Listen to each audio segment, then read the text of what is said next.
Hello, this is Mindy from The Weekend Gardener, and today I'd like to do part 2 of the string garden.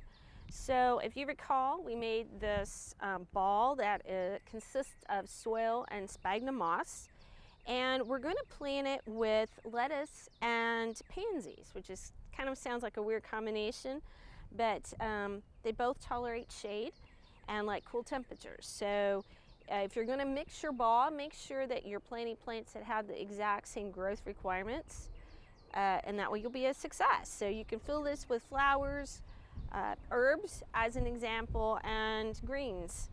So what you're going to need to plant this ball is you're going to need a pencil.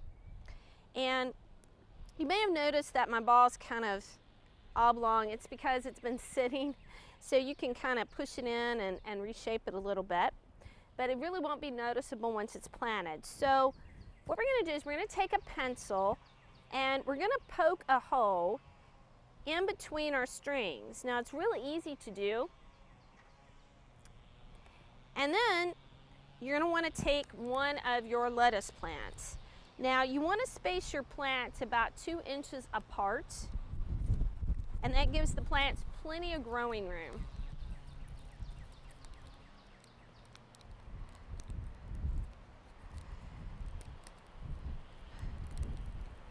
This 4-pack is challenging me today, so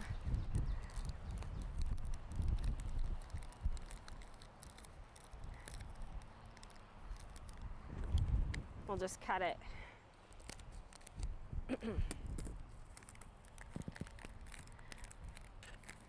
So I'm going to take this lettuce out, and I'm actually going to decrease this root mass a little bit. It's not going to hurt the lettuce. As you can see, there's several lettuce plants here. So I'm actually going to get rid of as much of this excess soil.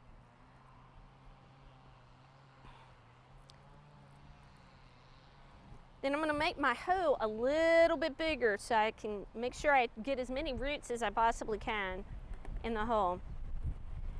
And then I'm going to work the roots into that hole.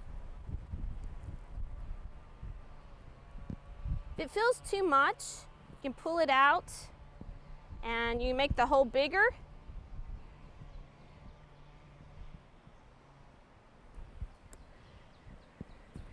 I'm actually going to take some of these roots off and decrease this somewhat. And then you're going to plant it in your ball. Now to make sure that you have a nice tight feel, squeeze the ball around your plant material. Now I'm going to continue with this planting process and check back with you in a few moments. Here's our completed ball. Now you may be wondering, what's next? What do you do? Well, you don't want to hang it out in an open environment like this. The weather itself would just beat it to death. You want to make sure that you display your string garden in a sheltered area.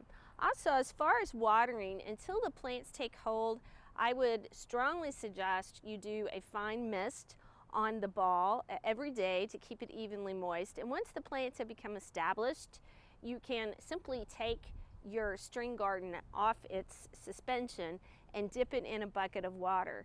Now, I would strongly suggest, while I know there are string gardens out there that are hung by the strings, I would strongly suggest getting a chain with an S-hook as an example to suspend your string garden. Finally, as far as fertilization, make sure that you follow the fertilization according to the plants that you chose. And you should always, when doing this technique, choose plants that have the same growth requirements. And that way you can be as successful as possible. So next time you're thinking about growing some lettuce, give this garden technique a try. So until we meet in the garden again, this has been Mindy from The Weekend Gardener.